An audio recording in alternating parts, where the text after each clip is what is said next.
Colegio de Contadores Públicos de Costa Rica, desde 1947, atiende las necesidades profesionales de todos sus miembros y se mantiene firme en su afán por el progreso del país.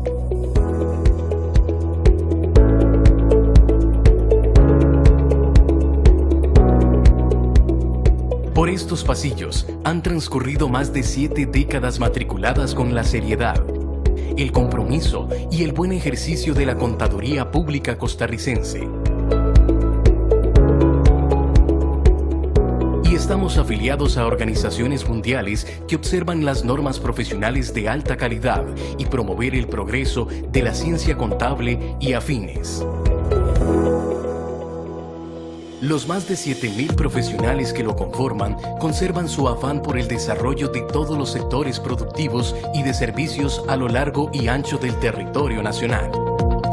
Y estamos para acompañar en su trabajo y crecimiento a quienes labran la tierra, a quienes trabajan el ganado, a quienes dependen del mar, a quienes recogen y producen el granito de oro de esta tierra, a quienes tienen la responsabilidad de abastecer un país, a la mujer emprendedora que no se rinde por sus sueños, pero también a los medianos y grandes empresarios, al sector público, turístico, financiero, a las fuertes cadenas productivas y a todos los agentes de la producción nacional.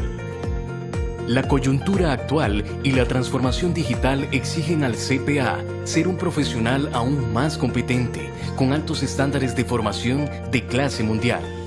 Los contadores públicos autorizados somos los únicos profesionales en contaduría que contamos con fe pública.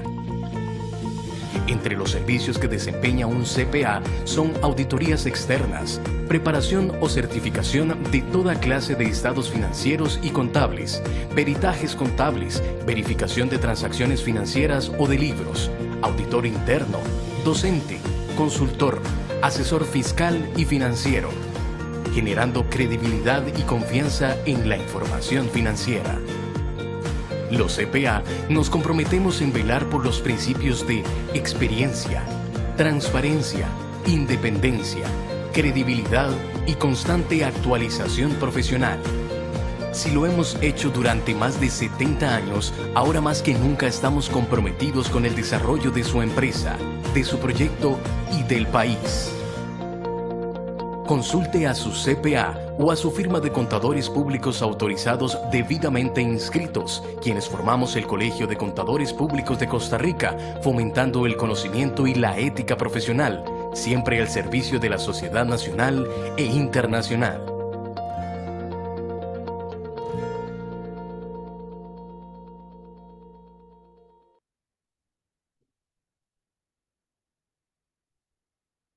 Muy buenos días, estimados oyentes y asistentes a este evento.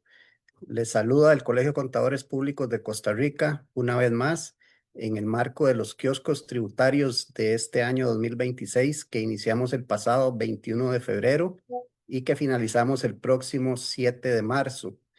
Para hoy tenemos una charla muy interesante en relación con el tema de la contabilidad, de la defensa fiscal y la documentación de deducciones y su validación en TribuCR. ¿Cómo deben enfrentar los contribuyentes eventualmente una fiscalización por parte de las autoridades tributarias, las condiciones que deben tomar en consideración ante un evento de esta naturaleza y que se podría dar dentro de los 4 años de prescripción a que tiene derecho la Administración Tributaria para hacer una revisión fiscal? Mi nombre es Luis Javier Porras, soy contador público autorizado, presidente de la Comisión de Asuntos Tributarios, y les presento en esta oportunidad a nuestra expositora que muy amablemente nos va a ayudar con este tema. Doña Carmen Sánchez Murillo, licenciada, contadora pública autorizada, contadora privada incorporada, máster en asesoría fiscal, especialista en fiscalidad internacional, en derecho tributario y en innovación y transformación de empresas. Actualmente ella es socia de impuestos y precios de transferencia en Altac, Costa Rica. Su trayectoria profesional incluye puestos de liderazgo como socia de impuestos en KPMG Costa Rica, así como también se desempeñó como subdirectora de impuestos para la región centroamericana en Walmart Centroamérica. Cuenta con una trayectoria de 35 años asesorando a corporaciones globales, multinacionales, multilatinas, locales y empresas familiares. Se especializa en fiscalidad internacional y tributación costarricense. Sin más, les dejo con la máster Carmen Sánchez para que proceda con la presentación. Buenos días, Carmen. Buenos días, Luis Javier. Muchísimas gracias por la presentación y también muy agradecida con el Colegio de Contadores Públicos por la invitación que me hace para facilitar este tema.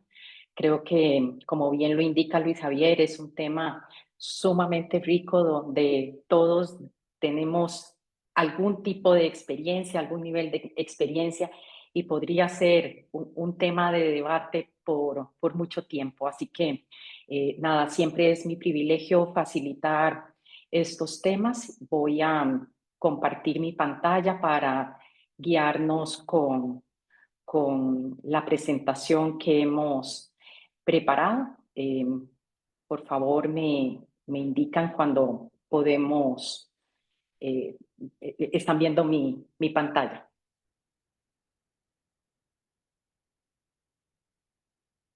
¿Sí están viendo mi pantalla? Sí, ya estamos. Perfecto. Muy bien. El tema que vamos a estar conversando estos próximos minutos está relacionado con la defensa fiscal de la documentación de las deducciones en el marco de Tribu CR.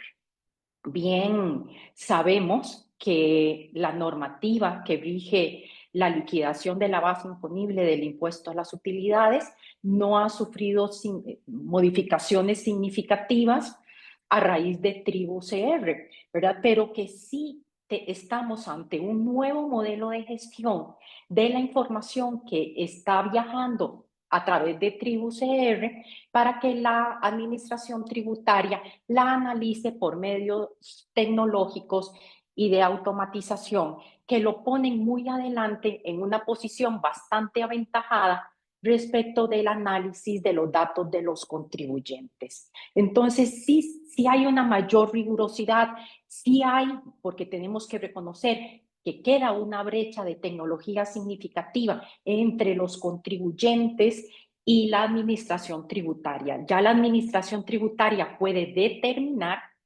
inconsistencias en la información que no necesariamente significan ajustes, sino que tendremos que explicar y dar pruebas, ¿verdad? Y que muchas veces puede ser la administración tributaria la que venga a alertarnos que tenemos esas inconsistencias. Hoy nos vamos a concentrar en el apartado de costos, gastos y deducciones del impuesto a las utilidades.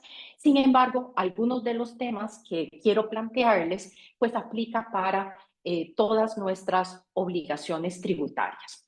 Entonces, primero, nivelémonos en qué vamos a entender por defensa fiscal. Usualmente, en conversaciones, sea de asesoría o sea entre amigos, entendemos que la defensa fiscal viene a posteriori, ¿verdad? Lo que llamaríamos de manera técnica en un carácter forense, cuando ya hemos declarado y en ese periodo de prescripción que nos hablaba Luis Javier, pues la administración tributaria viene y ejerce sus facultades de control y fiscalización. Sin embargo, hace ya algún tiempo venimos planteando la necesidad de que el impuesto a las utilidades sea una tarea permanente de los equipos contables, fiscales, juntas directivas y gobierno corporativo en general de las organizaciones de todo el año. Que haya una estrategia que defina cómo vamos a cumplir con nuestras obligaciones, cuáles van a ser nuestras posiciones fiscales, en qué la vamos a sustentar, cuando hacemos el modelo de nuestro negocio, cuáles son esas consideraciones tributarias que siguen al modelo de negocio, que den ese sustento de sustancia, de motivo económico, que pueda ser transparente. Entonces, hoy el concepto moderno de defensa fiscal habla de herramientas y estrategias fiscales que aseguran el cumplimiento. Es un trabajo anticipado, proactivo y permanente.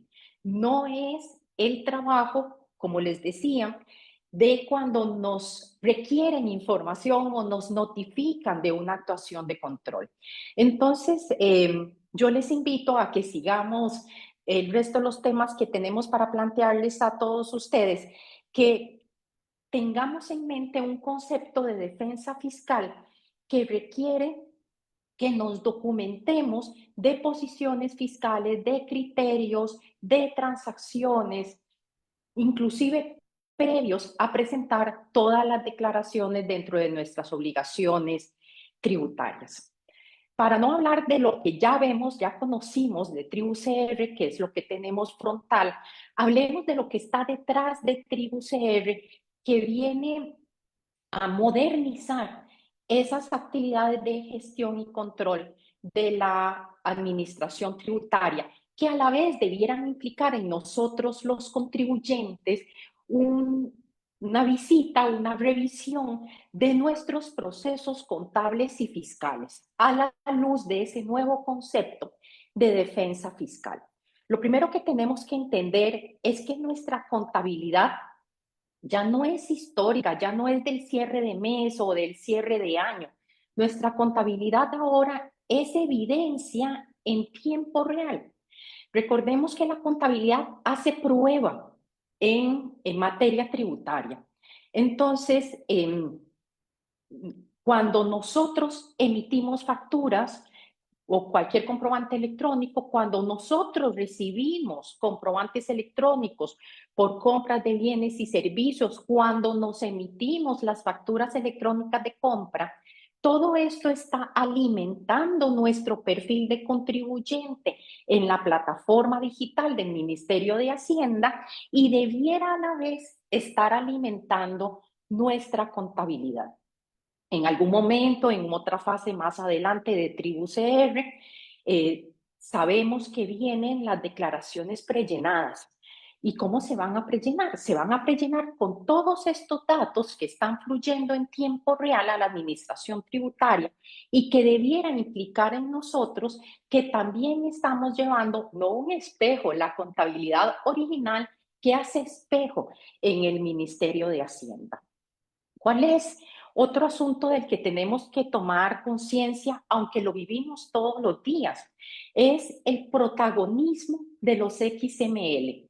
Igual no sobra decir porque todavía, lamentablemente, algunos contribuyentes creen que el PDF es lo que debemos de conservar y el documento sagrado de soporte para lo que estamos reportando en nuestras declaraciones de impuestos. El XML es el que surte efecto tributario y el que es efecto prueba, y es el que debemos de estar capturando en nuestra contabilidad.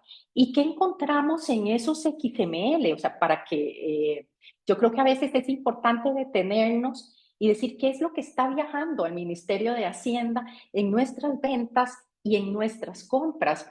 Pues ahí está registrado nuestra actividad económica. Entonces, estemos, por favor, vigilantes de que el perfil nuestro que se demuestra en el registro único tributario es el correcto y que ahí se reflejan las actividades económicas que estamos ejerciendo. Eso se va a reflejar en los comprobantes electrónicos, que a la vez es lo que vincula con los códigos CABIS. Y aquí en los códigos CABIS también pensemos no solo en los que estamos usando para facturar y que sean coherentes con nuestra actividad económica, sino también los códigos CABIS que estamos utilizando en las compras. Y por supuesto, ustedes dirán, pero eso es responsabilidad del proveedor. Sí, y eventualmente a nosotros como compradores no nos quepan sanciones, pero sí eventualmente puede levantar banderas amarillas en estos controles automáticos de la administración tributaria si tenemos compras que no son usuales en nuestra actividad económica o cuyos montos no son usuales en nuestra actividad económica. Por ejemplo, si yo me dedico a servicios profesionales y compro materiales de construcción con frecuencia, ¿verdad? Entonces, ese cruce de datos puede llamar la atención y activar algún tipo de actuación de control de la administración tributaria. Entonces, no es usual encontrarnos a equipos de impuestos, equipos contables o equipos de compras revisando que los proveedores estén facturando en los códigos CABIS correctos.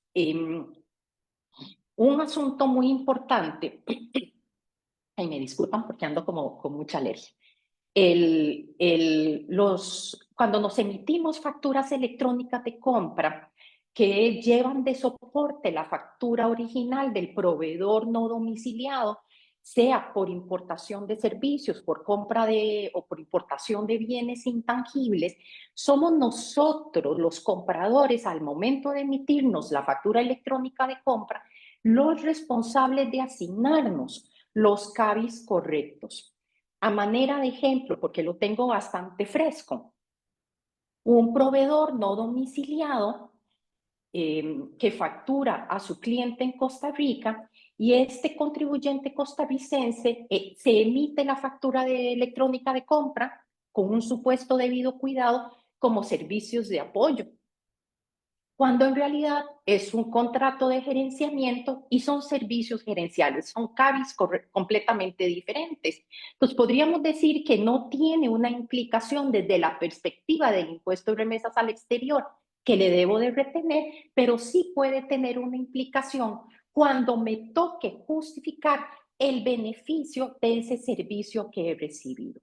Entonces, los XML se han vuelto protagonistas de estas actividades o tareas de control que debo de tener en el marco de TribuCR.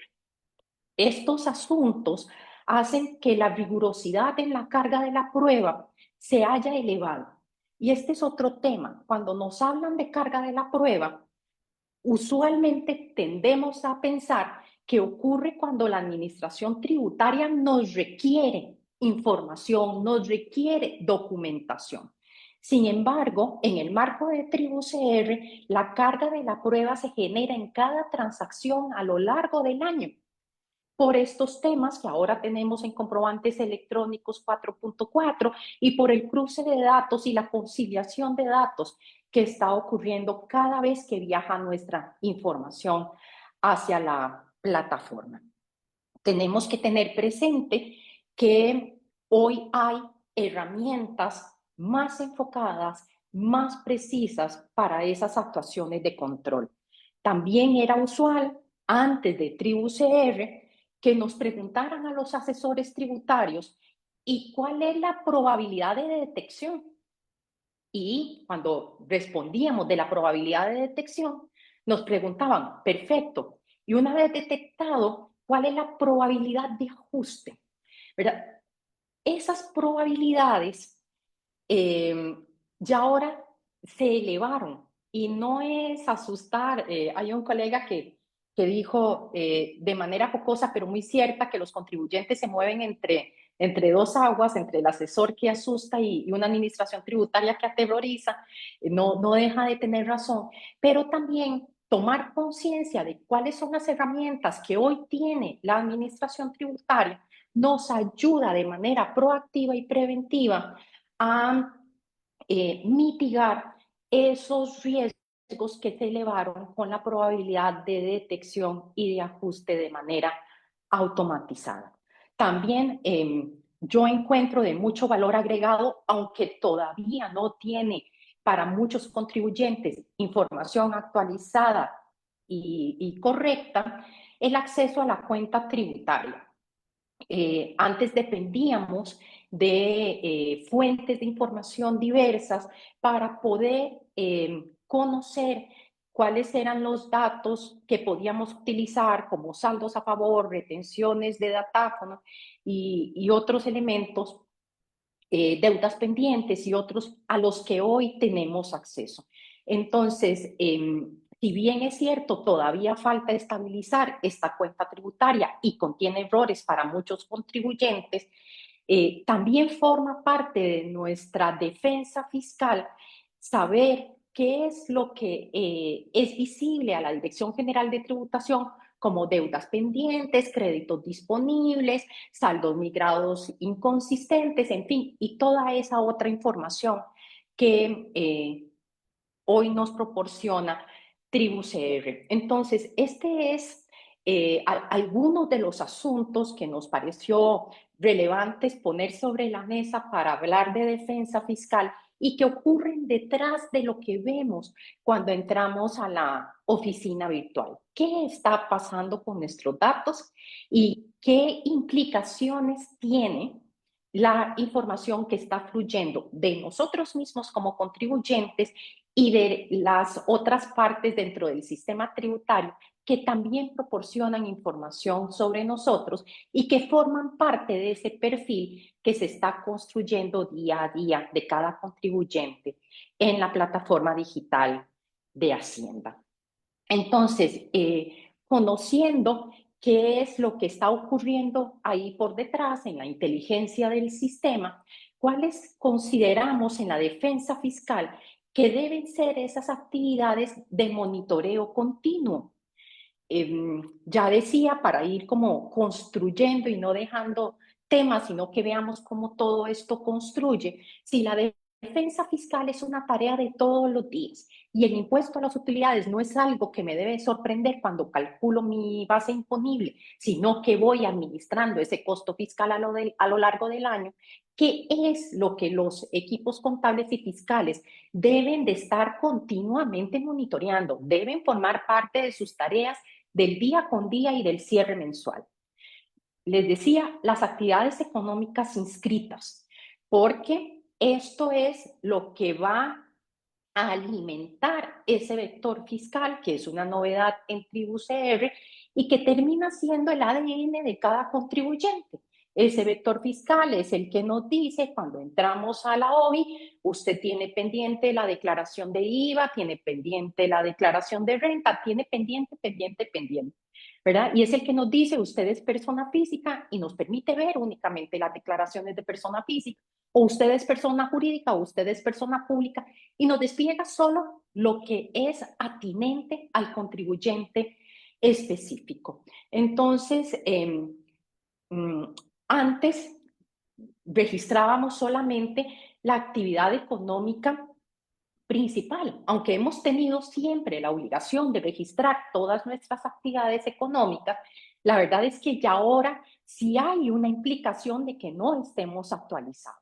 Entonces, ese monitoreo continuo debe ser una integración de las diferentes áreas del negocio para estar atentos de actualizar nuestras actividades económicas.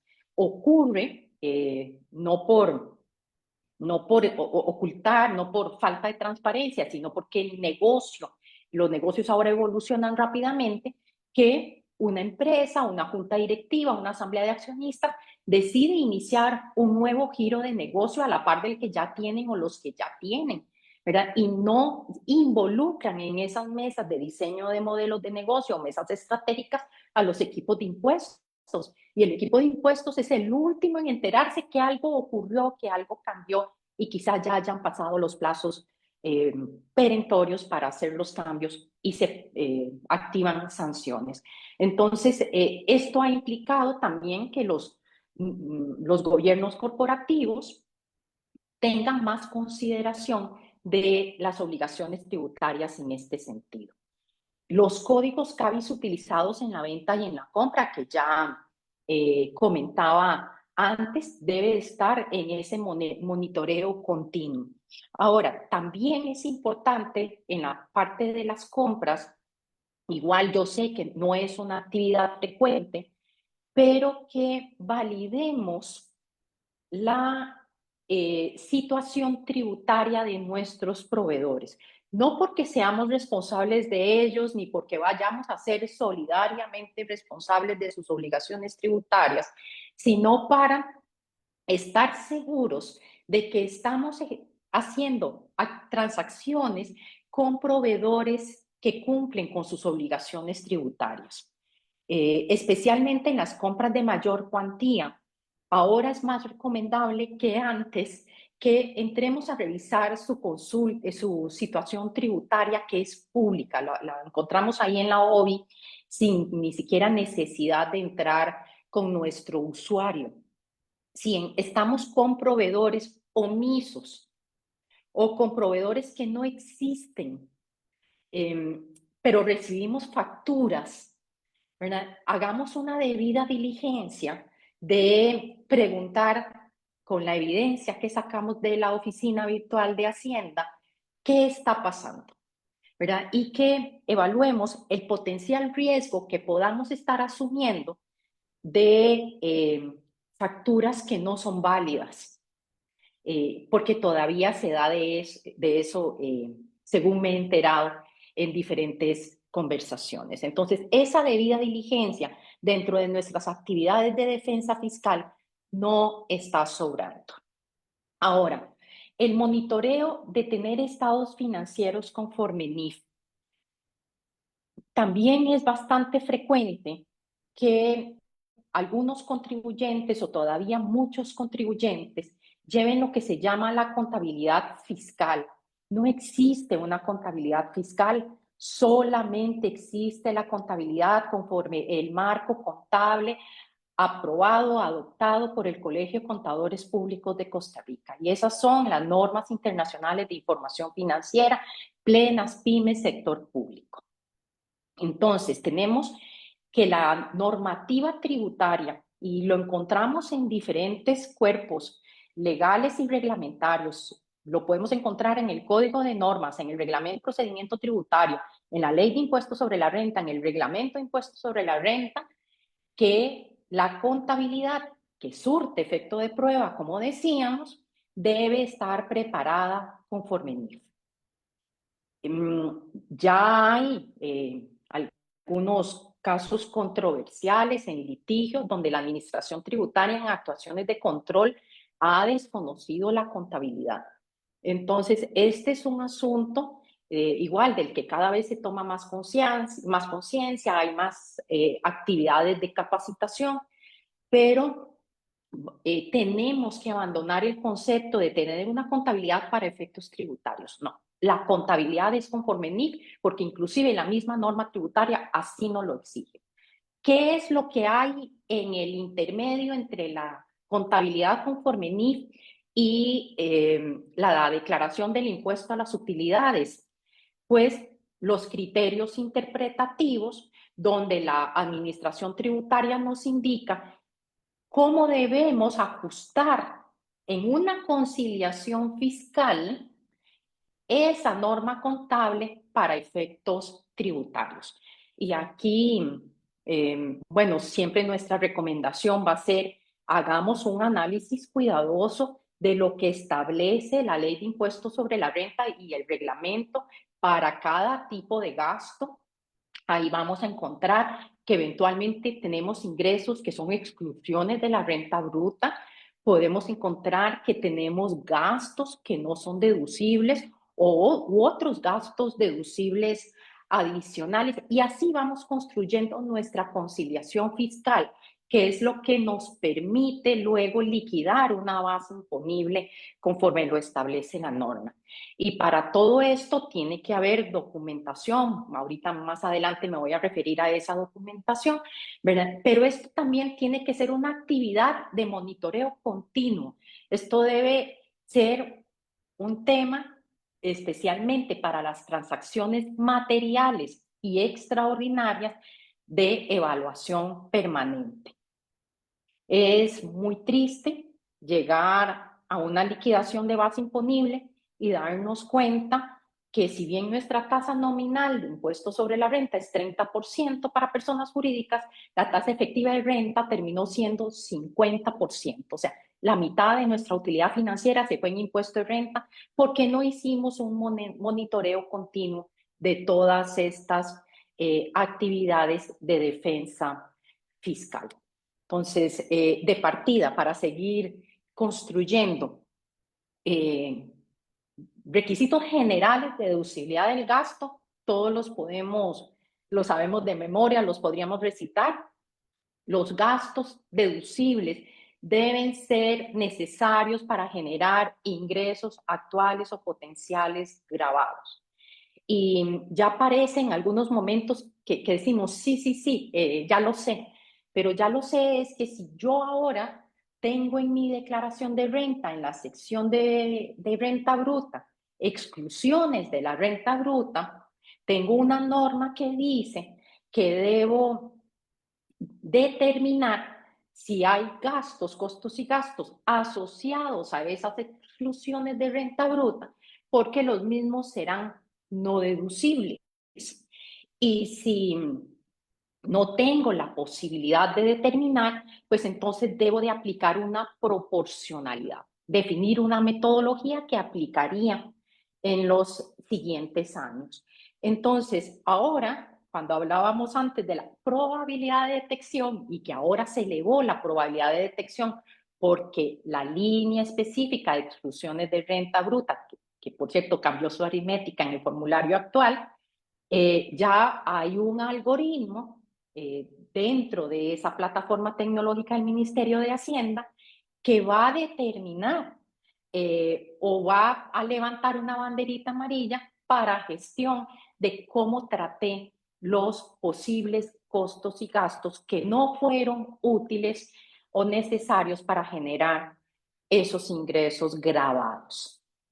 El otro requisito, que es que se hayan practicado y pagado las retenciones correspondientes, también ahora tenemos declaraciones informativas y autoliquidativas, que aparecen una sola, ¿verdad? En trabajo personal dependiente, el impuesto a los salarios, en remesas al exterior, ¿verdad? Entonces, también, o sea, ya ahora hay información que viaja mensualmente con información de todos los retenidos.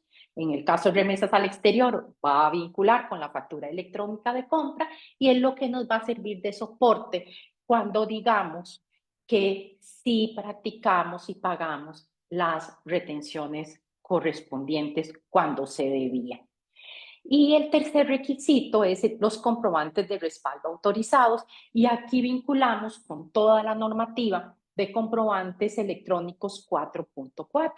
Entonces, si nos vamos al reglamento de comprobantes electrónicos, vamos a leer, sin necesidad de interpretar, que los tiquetes electrónicos no se admiten para gastos deducibles y tampoco para créditos fiscales, ¿verdad? Entonces, en ese monitoreo continuo de mis actividades para mi defensa fiscal, tengo que tener un control que me permita asegurar que los gastos deducibles están documentados con facturas electrónicas o con facturas electrónicas de compra, ¿verdad? Entonces, ya ahora cada vez que leemos, yo le digo a algunas personas con las que trabajo, que la ley de renta y, bueno, el impuesto que estemos liquidando, siempre lo tenemos que tener ahí al lado, porque nos acostumbramos a ciertos conceptos, pero que van evolucionando, se van madurando en su interpretación y en la forma en cómo se controlan. Un tema muy relevante, y no solo en Costa Rica, esto es a nivel global. Hablamos de la sustancia sobre la forma. Ahorita definimos qué es sustancia. En Costa Rica y en general en los países latinoamericanos, aún son tan relevantes la sustancia como la forma. Entonces, no basta con tener la factura. Sí, mire, le pagamos a mi mamá por servicios profesionales. Nunca viene, pero ella nos emite una factura. Eso es forma. Pero ¿y la sustancia? o si recibimos el servicio. Mi parte relacionada en Colombia me presta los servicios de gestión de tal y tal y tal. Ajá. ¿Y la factura electrónica de compra? ¿Verdad? Entonces, sí es relevante cuidar en esa defensa fiscal, en ese monitoreo diario, para nosotros en Costa Rica, tanto la sustancia como la forma. Ahora, ¿qué vamos a entender por sustancia? La realidad económica de la transacción. Es el porqué de la transacción.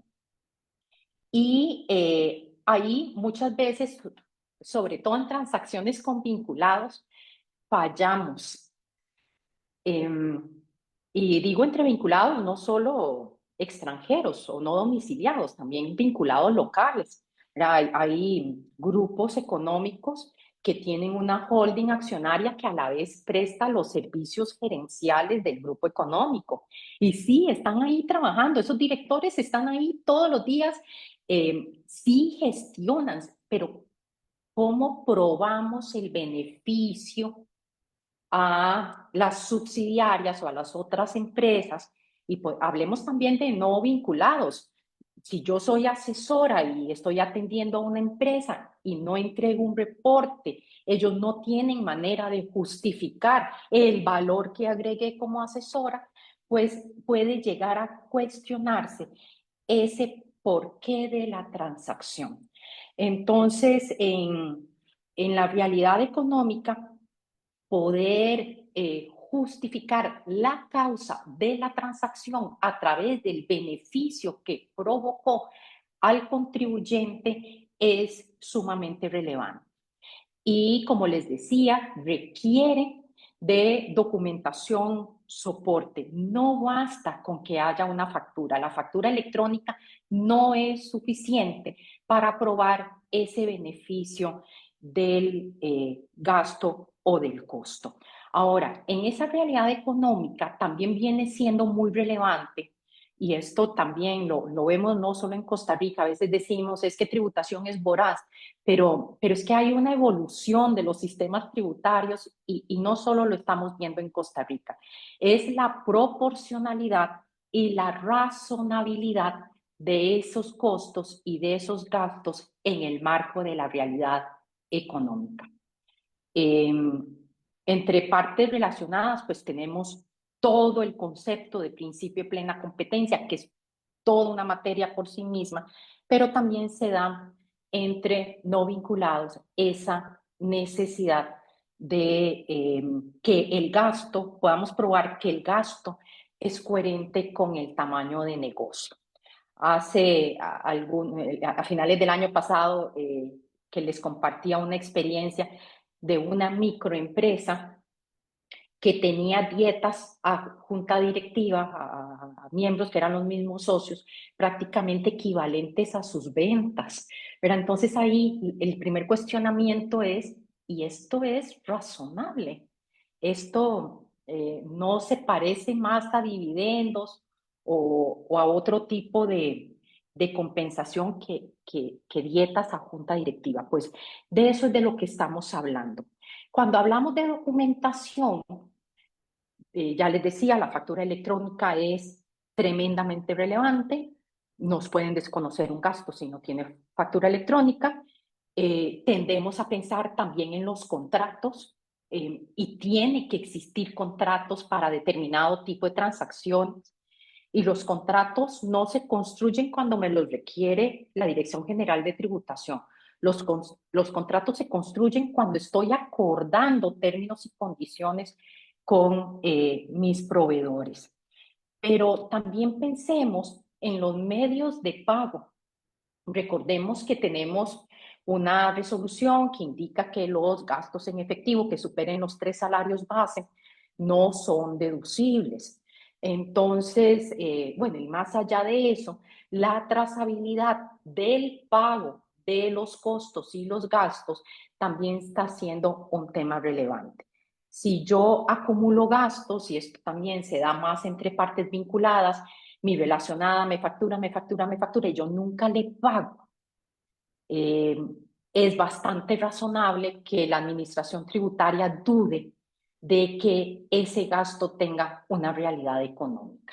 Entonces, la trazabilidad bancaria de los pagos y los cobros en nuestras facturas de ventas también es relevante como parte de esa defensa fiscal. Y ya decía, por supuesto, los registros contables hacen también prueba fundamental de cada uno de esos tipos de transacciones. Entonces, cuando estamos haciendo todo este análisis de lo que hemos venido construyendo, podemos tener, ya sea como asesores o como parte de las organizaciones, nuestro mapa de riesgos en el impuesto a las utilidades. El mundo no es perfecto, los negocios pueden fallar en tener alguno de todos estos elementos y es importante que nosotros alertemos cuando vamos mes a mes o con la periodicidad que definamos, midiendo nuestro impuesto a las utilidades, que también midamos los riesgos y los alertemos. Es como, oigan, el equipo de ventas no está recogiendo facturas electrónicas para sus viáticos y nos están trayendo tiquetes de compra. Y eso suma X monto de gastos por viáticos que van a ser no deducibles. Pero entonces, así es como también monitoreamos de manera continua los riesgos asociados y los costos que esto van a implicar y cuánto impacta en nuestra tasa efectiva de renta. ¿Cuáles son esos gastos que estamos viendo que son de mayor interés en actuaciones de control? Los intereses no bancarios. Recordemos que tenemos este artículo 9 bis en la ley del impuesto sobre la renta que limita la deducibilidad, no dice que no sean deducibles, limita la deducibilidad de los intereses no bancarios. La norma establece un 20%, empezamos en un 30% y hemos venido reduciendo el umbral hasta que lleguemos al 20%. Para el periodo fiscal 2025 vamos a estar aplicando un 24% del UAIDA fiscal. Hay una respuesta a una consulta 119 donde la administración tributaria admite, en coherencia con la acción 4 de BEPS, que sea la UAIDA fiscal y no la financiera la que estemos aquí analizando. Ahora, ¿cuál es el trasfondo de esto? ¿Verdad? Es el sobreendeudamiento. ¿Y cuál es la utilidad de ese endeudamiento? Y entonces, la determinación si ese gasto financiero es útil, necesario y pertinente para generar ingresos grabados, ¿verdad? Entonces, por eso no se limita al gasto financiero entre vinculados.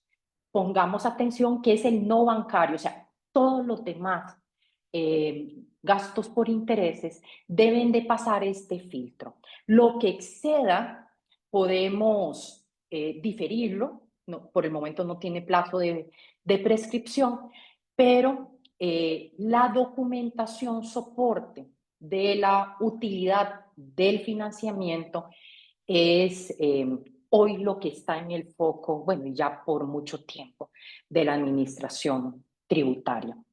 Las donaciones. Tenemos ahora en el formulario de impuesto a las utilidades una línea específica, diferenciada de los demás gastos, para declarar los gastos por donaciones a entidades autorizadas. Y aquí hay un desarrollo bastante completo de cuáles son los requisitos de deducibilidad de las donaciones. Hoy no corresponde ahondar sobre eso, pero nada más tengamos presente dos temas. Tanto el donante como el donatario tienen requisitos y el monto a deducir no puede exceder del 10% de la renta neta antes de donación. Entonces, la obligación de tenerlo en una línea separada o declararlo en una línea separada en el formulario es un algoritmo que no requiere de nadie, no de una persona en la administración tributaria. la renta neta que declaremos menos lo que está en esa línea, 10%, y lo compara y ajuste automático. Entonces, en ese monitoreo continuo, en esa verificación antes de presentar la declaración, validemos este tema. Donaciones está en el foco de atención de las administraciones tributarias o de la Dirección General de Tributación, perdón. Los pagos a vinculados, no solo por el tema de precios de transferencia, y sí hay actuaciones de fiscalización donde los servicios es un tema relevante, igual no solo en Costa Rica, en el mundo, ¿verdad? Y además, en nuestra ley de renta tenemos una limitación de deducibilidad por conceptos como asesoramiento técnico, financiero, regalías y otros similares, ¿verdad? No quise transcribir el artículo, pero no podemos deducir más que el 10% de las ventas brutas. Entonces, es un tema de limitación de deducibilidad, pero también es un tema de cumplimiento con el principio de plena competencia. Los pagos a no domiciliados, antes me he referido a este tema, no lo voy a ahondar. Las depreciaciones están también en la agenda de las actuaciones de control de la administración tributaria. Recordemos que aquí la resolución 29/2018 de los criterios interpretativos de la NIF también tiene un desarrollo bastante completo de cómo voy a aplicar a efectos tributarios la norma tributaria. Entonces ahí tenemos temas de vida útil, de metodología, de reevaluación, de deterioro, de obsolescencia, requisitos de certificación de contador público, ¿verdad? Entonces, está bien que esté en el foco de las actuaciones de control, se están haciendo ajustes todavía por estos conceptos, esto es como recurrente por muchísimos años, pero entonces prestemos atención cuando estamos haciendo nuestra defensa fiscal, pues esto es algo desde inicio de año, si compramos una maquinaria, si compramos cualquier elemento de propiedad, planta y equipo, definimos nuestra política contable y tributaria de una vez y lo vamos monitoreando a lo largo del año. El tema de las pérdidas diferidas también, o sea, ya da dolor de corazón que sigan desconociéndolo porque esto también es de larga data. La norma establece como uno de los requisitos para aplicarse pérdidas diferidas que esté registrado contablemente.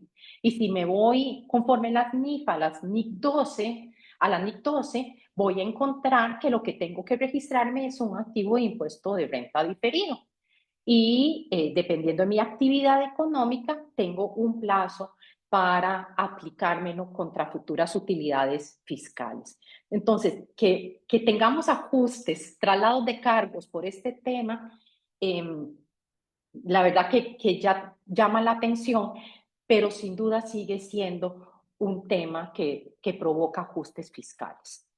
La proporcionalidad en costos y gastos, lo que ya me refería antes, de cuando tenemos exclusiones de la renta bruta, cuál es el análisis y la posición fiscal que tenemos que definir para los gastos no deducibles asociados con esos ingresos no gravables. Esto también ha habido mucha controversia, especialmente para ciertos sectores, para ciertas actividades económicas, y sigue siendo un punto en la agenda de los controles de actuación tributaria. El precio de transferencia, recordemos, bueno, es toda una materia, nada más voy a decir aquí, es para el mundo entero, para las administraciones tributarias alrededor del mundo, hoy un caballo importante de recaudación. Hay litigios importantes por ajustes de precios de transferencia. Causas diversas, que tenemos criterios distintos, que la administración tributaria interpreta que no debía utilizar ciertos comparables, que debía utilizar otra metodología, que la caracterización de la transacción no es la que el contribuyente definió, pero también lamentablemente en Costa Rica tenemos casos donde el estudio de precios de transferencia no era suficiente o se corrió a hacer cuando la administración tributaria lo requirió y entonces, por supuesto, no llegó a tiempo, llegó mal hecho, no era coherente con otra información que ya habíamos entregado o declarado. Hoy es uno de los principales motivos de litigio alrededor del mundo. ¿Cuándo es relevante para la administración tributaria? Cuando erosiona base imponible. Entonces, asegurémonos de, en esa defensa fiscal, en esa estrategia que definimos al inicio del año y que monitoreamos, que haya políticas de precios de transferencia, que haya estudios de precios de transferencia y que mes con mes vamos monitoreando que el precio que definimos que era de plena competencia o el margen que definimos que era de plena competencia se va cumpliendo.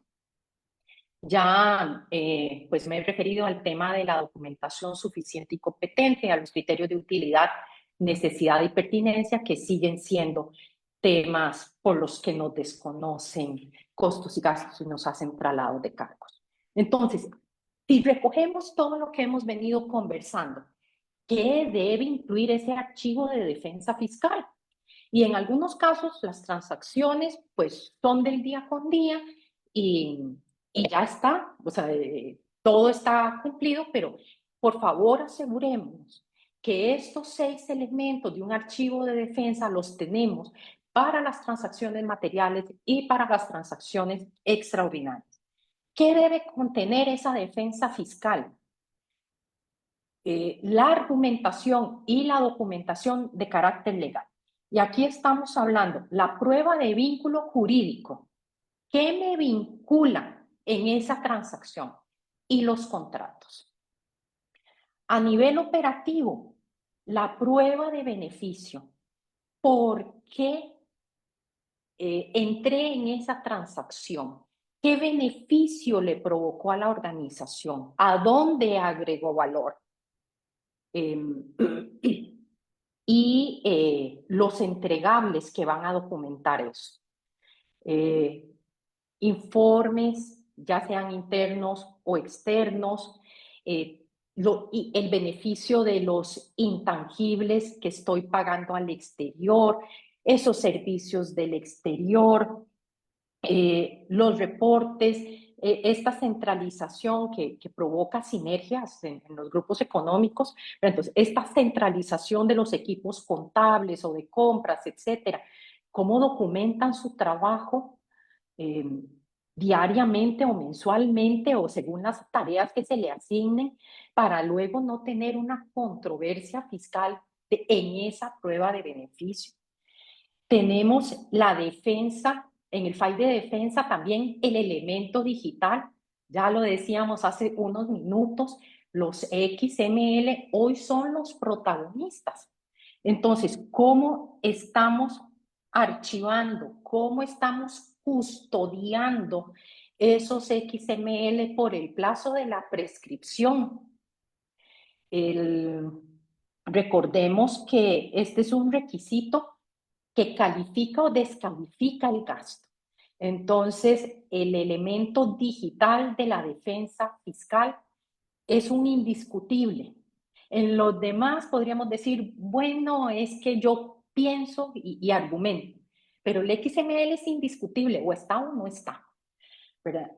Luego está el elemento financiero, esta trazabilidad bancaria que les explicaba, o también se da que puede haber compensaciones de cuentas por cobrar o por pagar, que puede haber financiamientos después del plazo acordado de pago, ¿verdad? Pero tiene que quedar esa prueba de trazabilidad financiera de cada una de nuestras transacciones.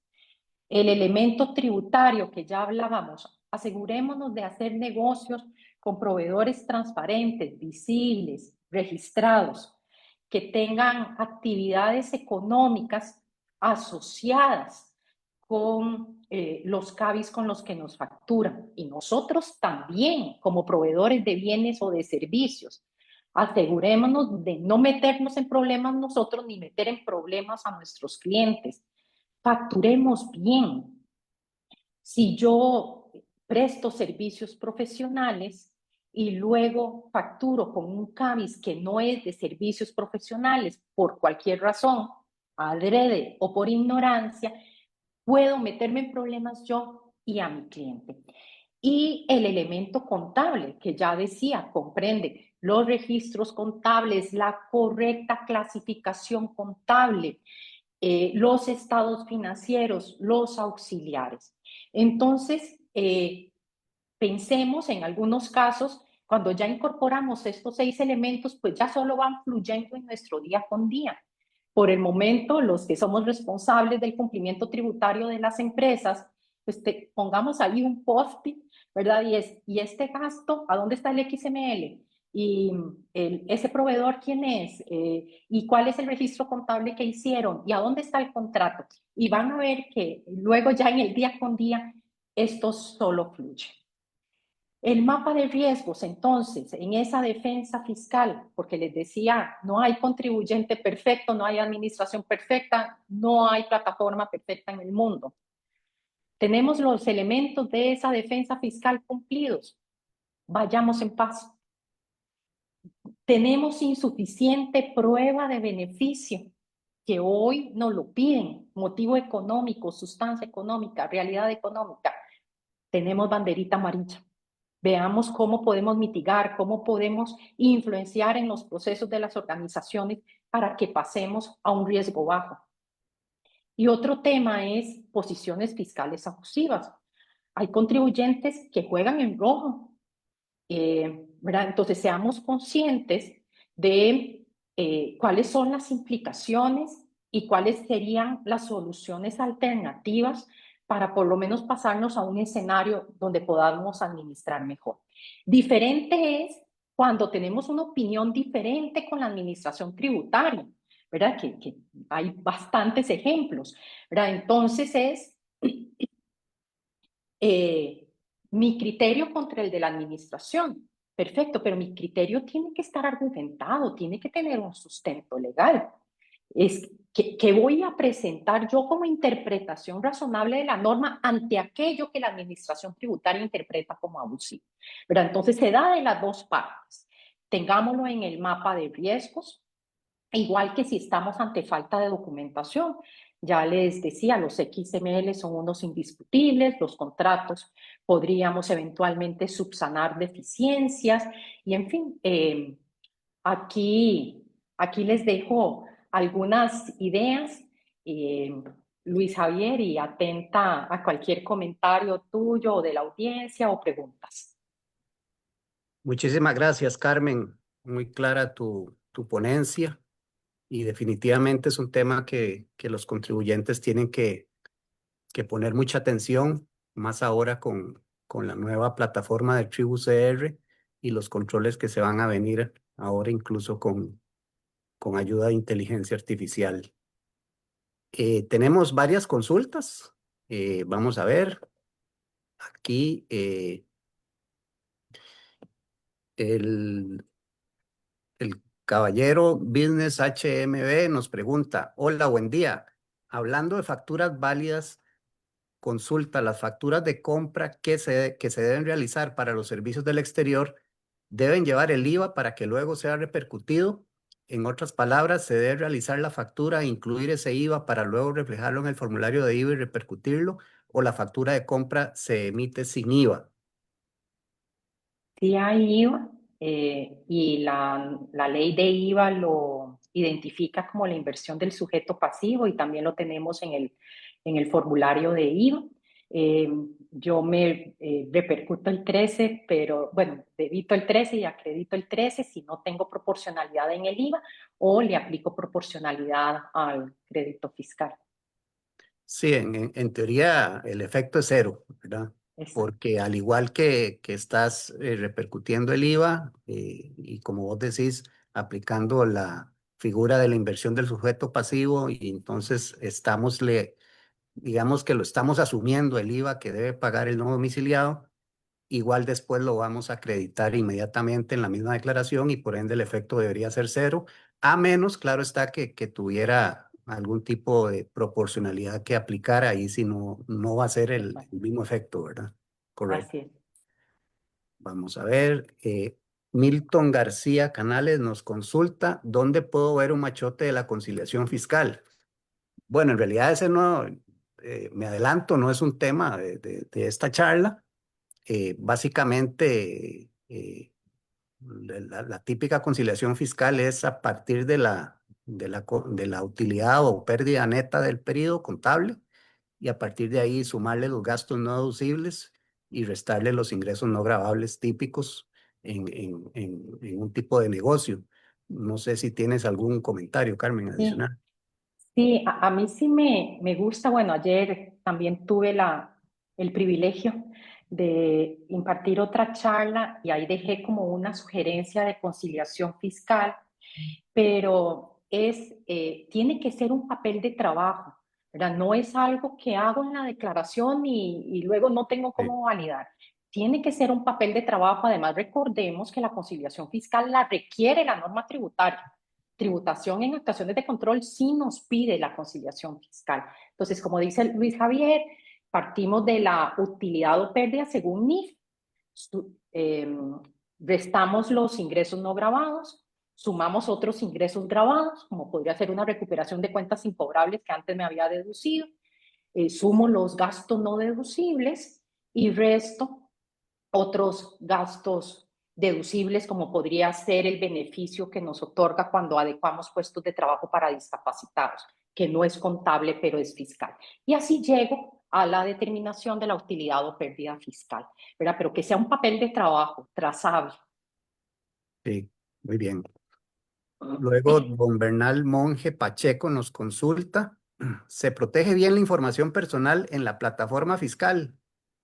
Bueno, eso es lo que uno desearía, ¿verdad? Sí, Y bueno, bueno, la nos han administración dado, tributaria nos han dicho de que tienen los niveles de seguridad más altos que existen en el mercado, ¿verdad? sí, nos han garantizado la protección de nuestros datos. Es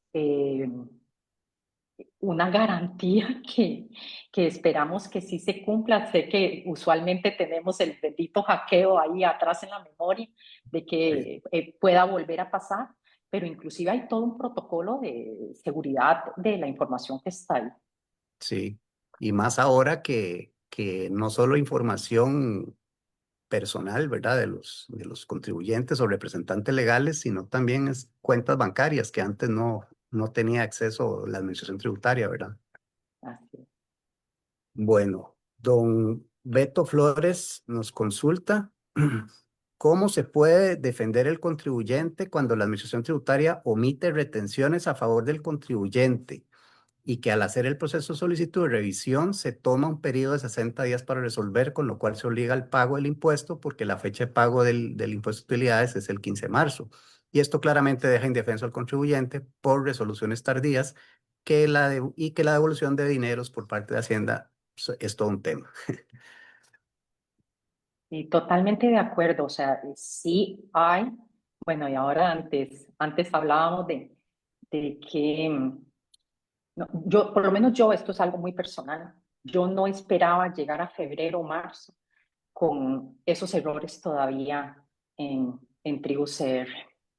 Pero sí, la recomendación sigue siendo documéntese, saque pantallazos, déjelo en sus papeles de trabajo para que ante cualquier determinación que le pueda hacer la administración tributaria, usted pueda decir, yo tenía derecho a esto, no se reflejaba, hice el trámite, está en saldos migrados inconsistentes o está en info y asistencia o está, ¿verdad? Pero sí es una situación que lamentamos que todavía se esté dando.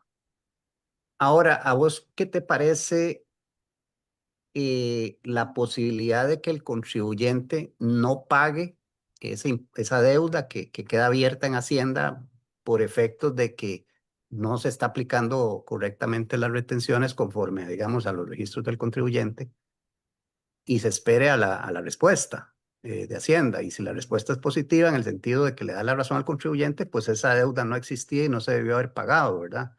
¿Te parece Exactamente. esa forma de actuar o más bien te consideras que hay que pagarlo y después pedir una eventual devolución?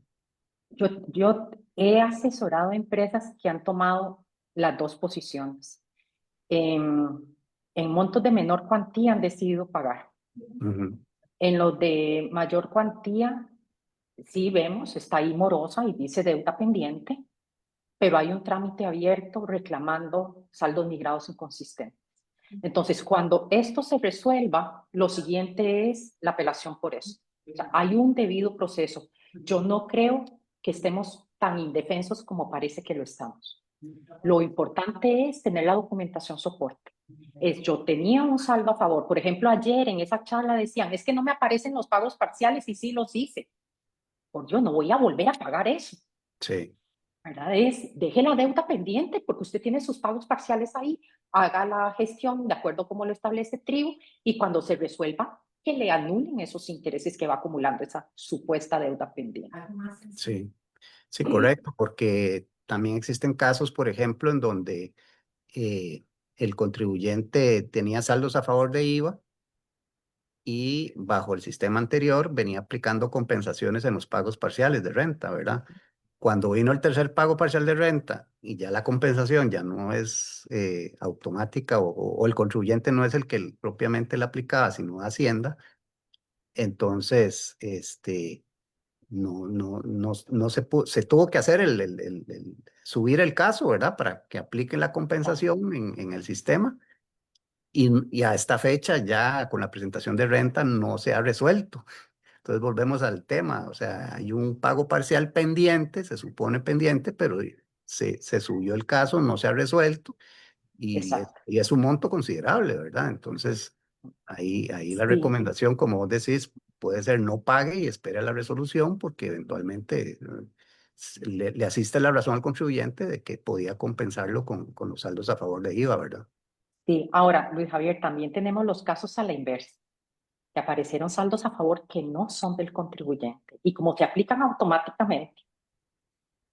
Mi recomendación también es abra el caso, porque así como se van a resolver los de que sí tenía saldo a favor, ahí está su dinero, se van a resolver los de usted no tenía saldo a favor. Sí, correcto.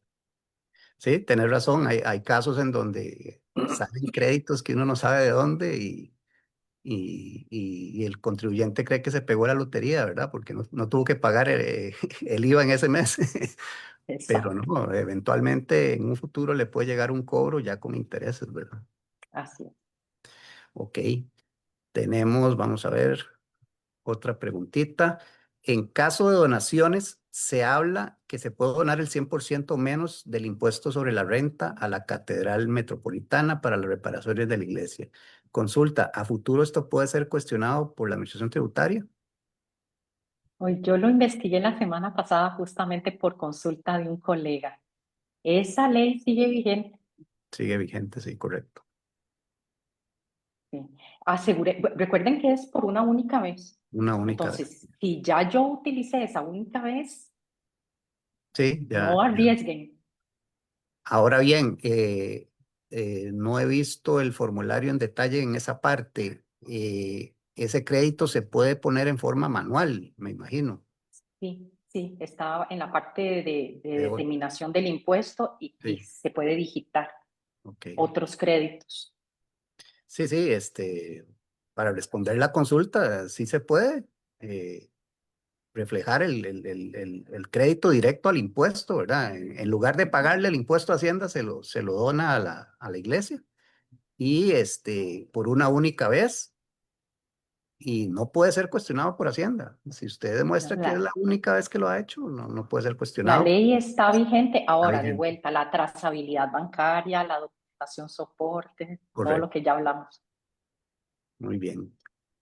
Y aquí hay una última, dice, en el caso de una cooperativa que es no sujeta, ¿cómo hacer para que el impuesto quede en cero? Pongo los ingresos en exclusión de renta y los gastos en la otra sección, pero me da pérdida.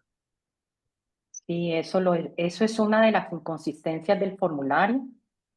Entonces, ¿qué es? Porque en renta bruta dice exclusiones de renta bruta, pero en los gastos no tenemos gastos no deducibles. Entonces, ahí la sugerencia está siendo en cada línea de gasto correspondiente, reste, si la cooperativa no tiene ingresos sujetos, pues todos sus gastos son no deducibles.